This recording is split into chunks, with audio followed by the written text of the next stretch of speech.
I've never believed in ghosts.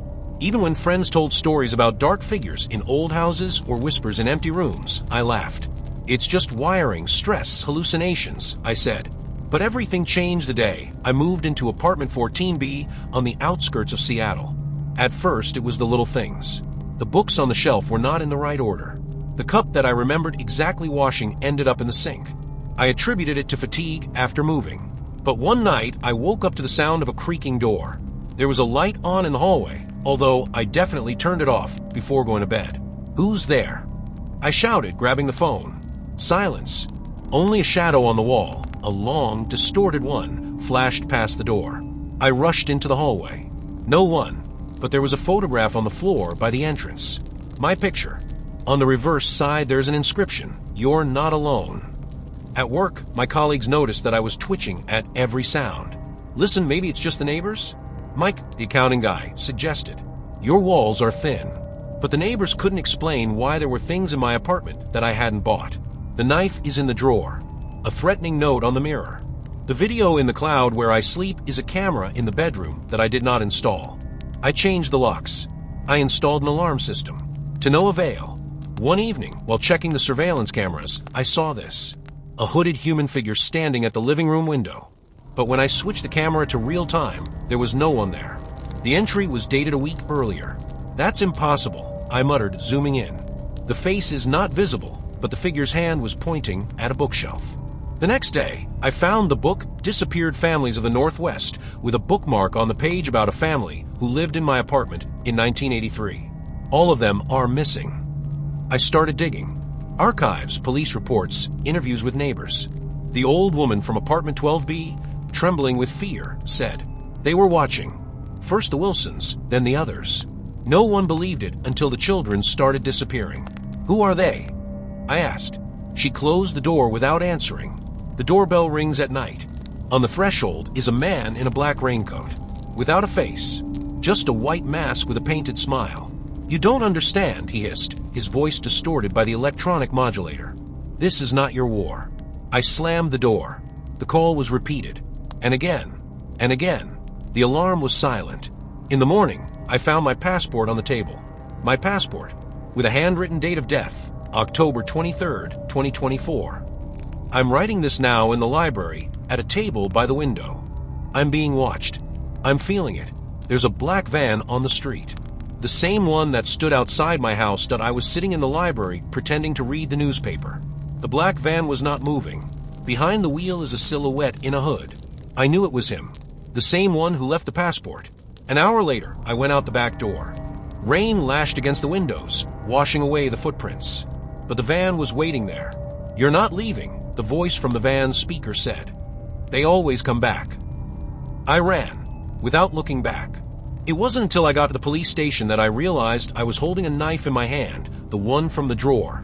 Officer Jensen listened to me, nodding. But when I mentioned the van, she frowned. "Mr. Clark, we've been checking. There's no van at your house. He's here. Right now." She looked out the window. The street was empty. "Maybe you should rest." I went out clutching my passport. Date of death, October 23rd. 3 days later. At home, I found a letter in my mailbox. Without a stamp, just the typewritten text. "They saw you running. They remember your fear. You're the next witness." The bathroom mirror fogged up at night. With a finger drawn across the glass, someone wrote, "Go away." I packed my things. But when I opened the door, an old woman from 12B was standing on the threshold. Her eyes were cloudy, like those of a blind person. "You don't understand," she whispered. "They're not ghosts. These are people. Those who are watching. Who erases those who find out the truth." "What's the truth?" "The Wilson family is not missing. They were erased, just like the others. You're next." She disappeared, as if she had disappeared into thin air. The next morning, I went to the archive. Documents about the Wilson family, father, mother, 2 children. The last entry is moved without warning, but the children were listed as missing in the school registers. The librarian, a gray-haired man with a cane, noticed my interest. "Be careful. Those who dug into this case are either dead or they are silent." "Who are they?" "The men in black. The observers. They say they work for the government, or something more."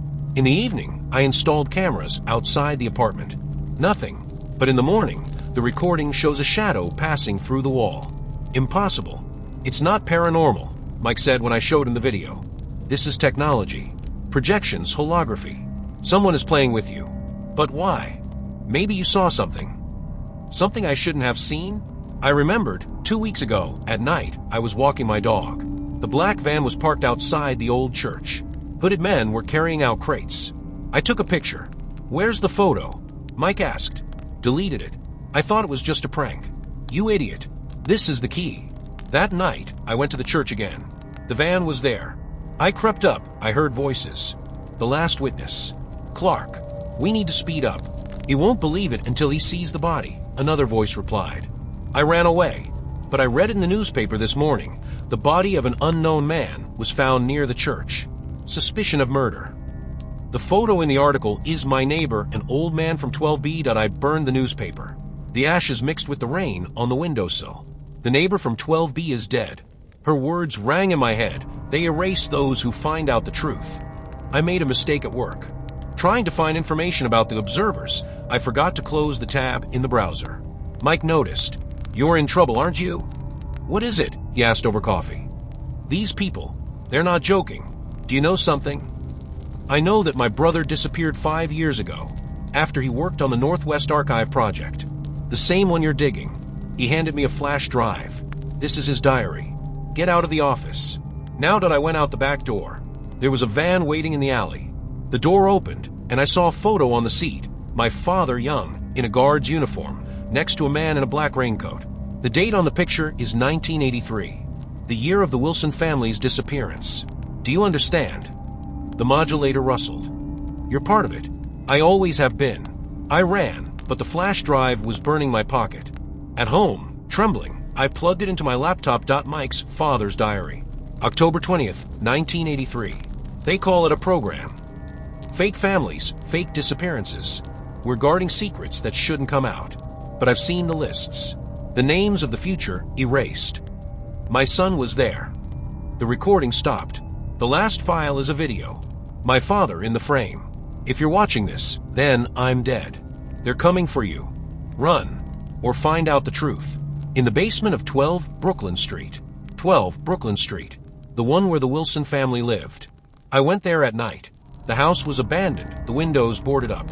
There is a door with a combination lock in the basement.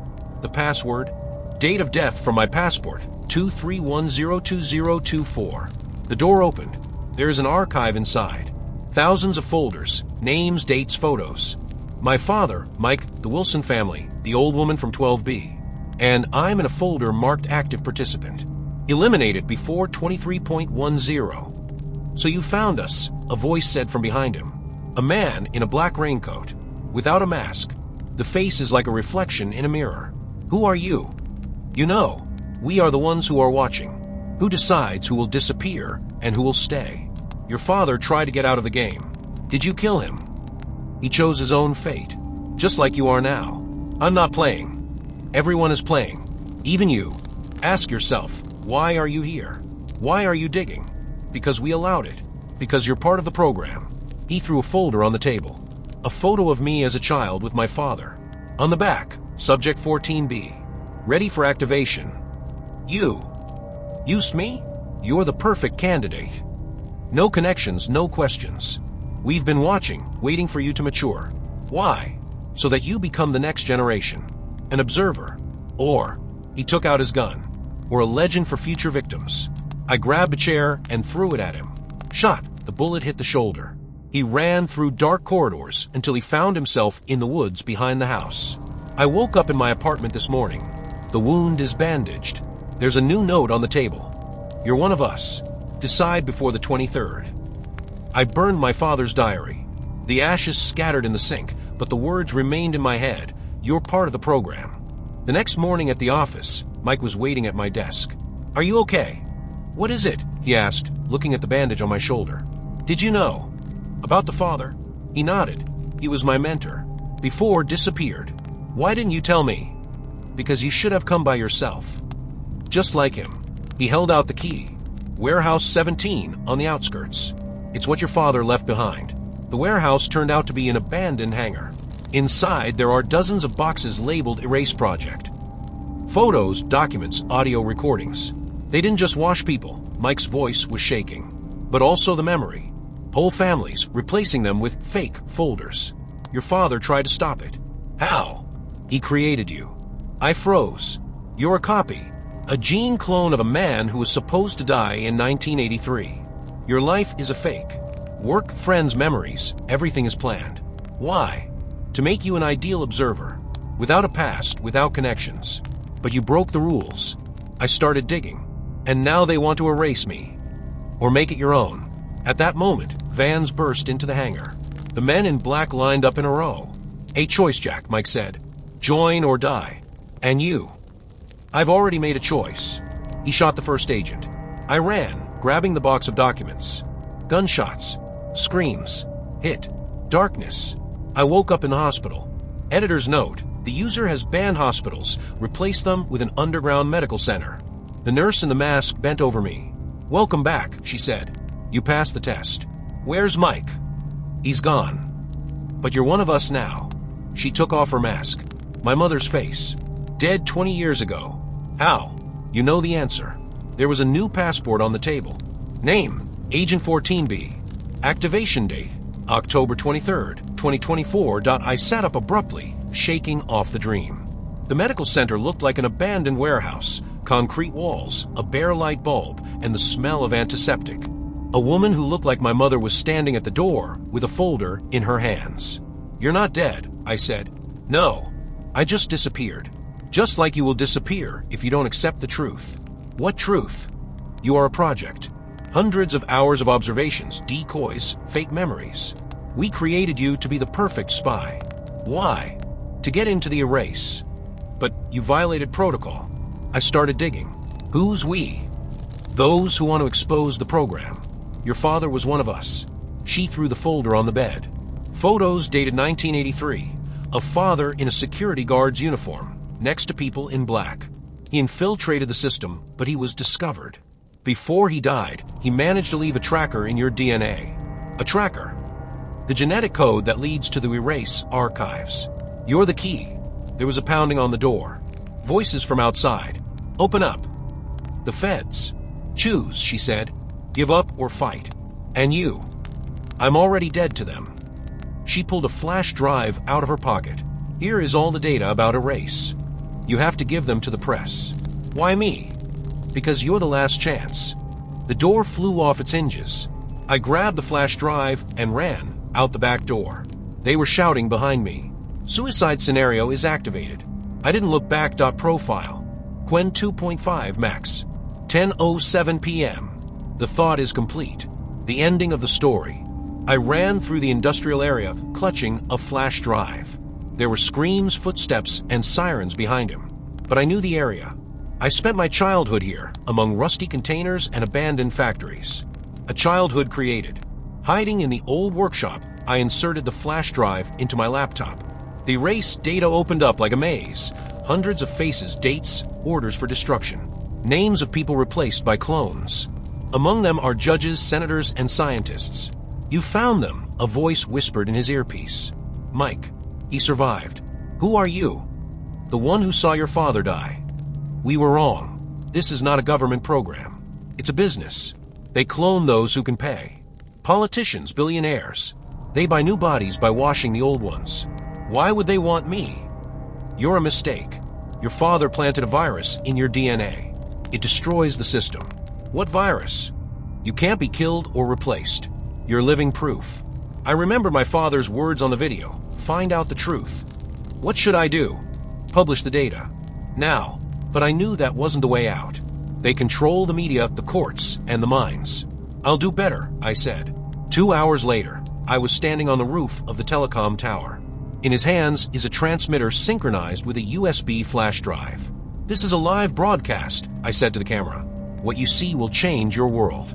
I started the broadcast. On the screen, the faces of the erased Orders Laboratories.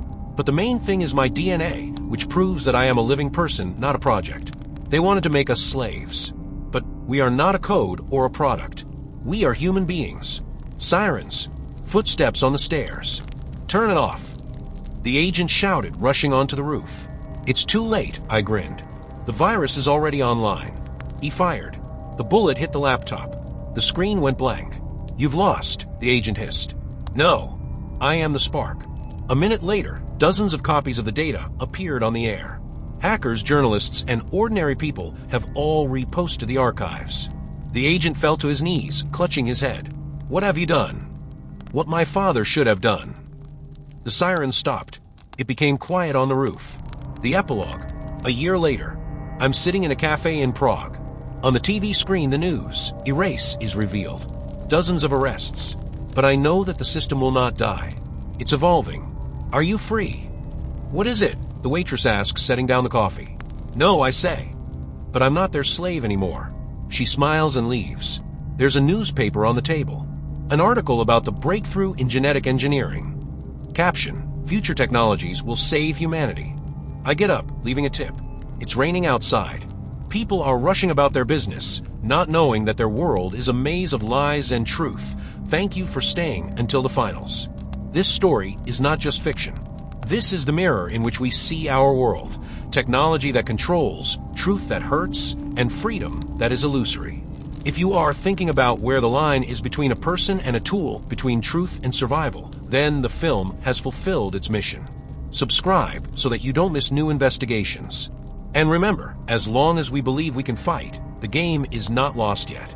Are you willing to risk everything to find out who you really are?